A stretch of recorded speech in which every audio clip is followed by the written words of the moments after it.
I am Coach Michelle Quirk. I am a pediatrician, a run coach, and founder of Mindful Marathon, where I help make running easy and fun for busy professionals. And today I have a very special guest with me. I have with me Dr. Karen Pinsky. She is a colleague, a friend, a client from the very beginning of Mindful Marathon, and now a marathoner. And I invited her on today to tell us a little bit about her marathon story. So welcome to the show, Dr. Karen. Thanks. I'm excited to be here and I'm excited to chat with you. Well, thank you. Thank you very much for being here. So tell us, I guess, to start out, why did you want to run a marathon in the first place? I never in a million years thought that I had it in me to achieve that feat, if you will. I always thought that running, and certainly running a marathon, was for other people.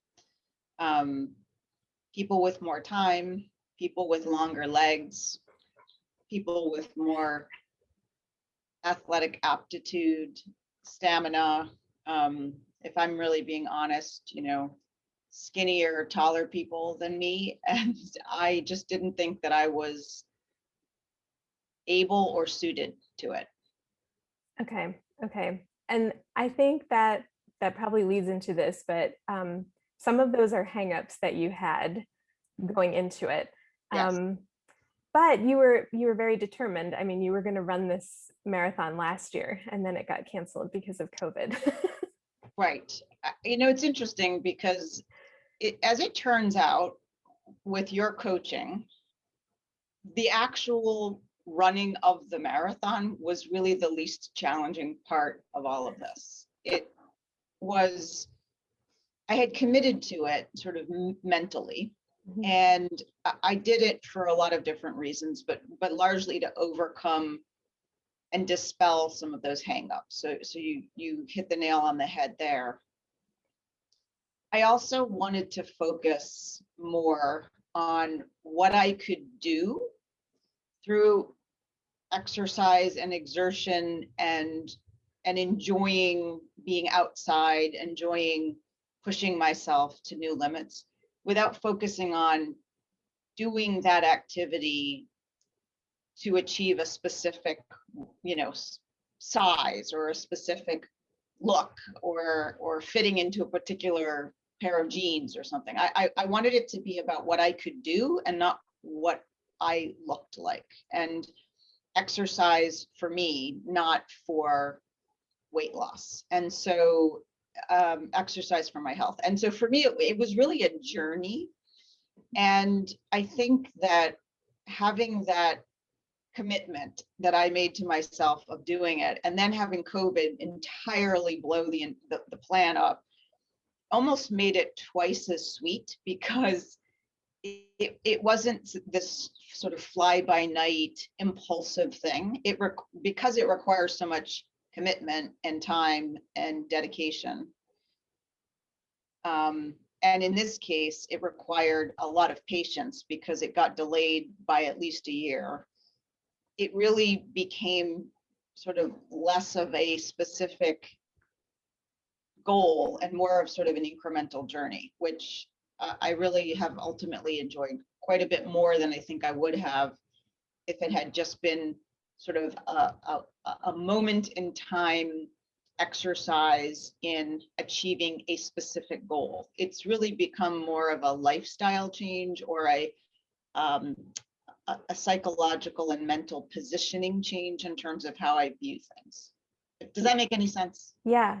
No, I love what you say about enjoying the journey, because a lot of people will have it sort of on like a bucket list, like, oh, I just want to run one marathon and be done. And maybe I thought that's how it was going to be for me too with the first one, but then yeah, I enjoyed the journey so much, and then it became really a transformation like you described. So yeah, it was more than just like a one-time event, even if I never ran another marathon after that. So that was interesting.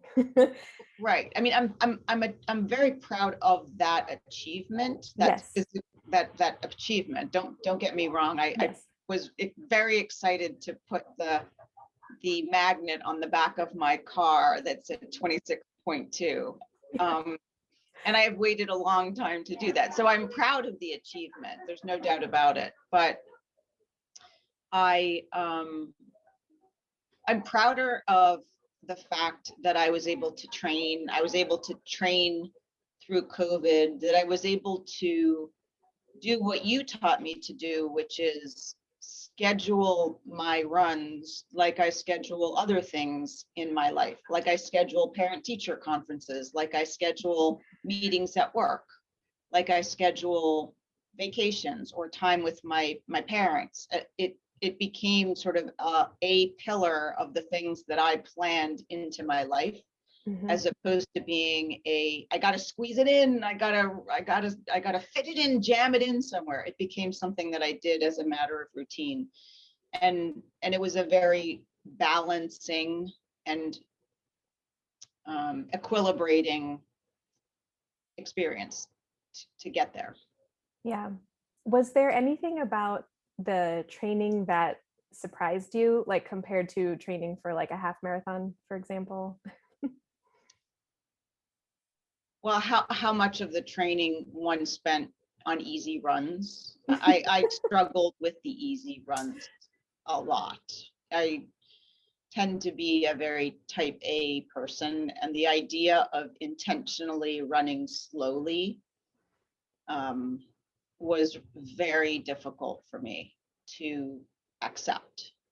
And I found myself, I don't think I actually did as good a job as I should have done, but I found myself always saying, okay, well, I'll run slowly, but this little piece has to be fast, because I just couldn't keep myself from running faster. I remember when you first told me what my easy pace was going to be when we started to work together, I was like, that's like walk. I can't run that slowly. It just isn't in me. And I think I read most recently, I may have shared this with you as well, but the running when no one's chasing you, I think in my case, it was more mental chasing than physical chasing, but I think you have to realize that you're running for yourself and running as part of training, and no one's chasing you. And the clock isn't chasing you either. It's running for running's sake. And I think that was the hardest part of the training for me, Nick. Yeah, I know we worked on that a lot, slowing down, but slowing yeah. down. Yeah. Which really carries over into so many other aspects of life, right? Yeah. Speaking more slowly, being more thoughtful, being a better listener, just slowing down, letting things marinate a little bit before you jump out and take action. And I think it was good. Yeah. Yeah. Tell us maybe a little bit about how you felt throughout the race. I guess we should also say that, so the marathon that Karen ran was the Jim Thorpe Marathon up in the Poconos, which looked like a very beautiful course. So tell us a little bit about that. The course was gorgeous. It's on the Lehigh Gorge Trail, which is an old train track trail. And there is, in fact, a train, I think, that runs, and it's sort of crushed stone path. There are folks that bicycle on there. And what ended up for the vast majority of the run, on one side to the right, you had sort of rock face that had been years ago blasted to allow the train to go through. And on the left-hand side was the Lehigh River and the whitewater. And so as we were running, and it was largely shaded, thankfully, because it was 88 degrees that day, there was a little bit of spray from the whitewater, and then some cool breeze coming off of the rock face, and the little sort of croppings and little caves and things that were on the side. And so it was really actually gorgeous, except for the last 2 miles, which were in full sun and the hottest time of the day. But other than that, it was good. And as far as the race itself, and I've already told you this a few times, I felt so well prepared. I felt like you had trained me to the point where I didn't feel exhausted at any point. I didn't feel dehydrated. I didn't feel like I was lacking energy. I didn't feel at any point that I was going to stop running because I just couldn't take another step. And that amazed me because I expected, everyone kept saying, you're going to hit a wall and you're not going to want to continue. And it just never happened. There was just no question I was going to run and get across the finish line. And maybe not fast, and my time wasn't super fast, but that wasn't the purpose. That wasn't the intent. Yeah. Yeah. Drank a lot of Gatorade. I know you did. more than I have ever in my life. But it was a hot day. In fact, as I learned, many people withdrew from the race because of the predicted heat. Yeah. It was not the easiest of days to be running 26.2 miles. Nope. But I'm glad we did all those calculations. And even though it seemed like a lot of fuel and water to intake, but I think it all worked out okay. Right. I mean, even the idea when we started to do our longer and longer runs, the idea that I had to start fueling as I was running, again, you sort of go back to the original hang up that I had is, you do physical exercise to stay slim or to fit in a certain size. If you think about it that way, eating while you're running is just completely counter to that. And so even getting over that was a hurdle for me. Yeah. I hadn't thought about that one until you said it. So thank you for that. Yeah. The thought of like, yeah, I mean, if you don't have enough carbs, like at some point you would hit that wall. So I'm glad we prevented that. Absolutely. And we definitely, you told me I had to continually hydrate. And even if I didn't feel like drinking, I had to drink. And so I kept that in my mind and never passed up an opportunity to drink. Yeah. And that was especially important that particular day in the heat. Yes. Well, take us maybe to the finish line. I don't know, take us to the moment you realized that you'd done it. What did that feel like? Was it a little bit of a blur because of the heat? I don't know. No, it wasn't a blur. It was satisfying, but not momentous. And again, I think it goes back to you spend time training. It's months of training. It's a lot of time. It's commitment.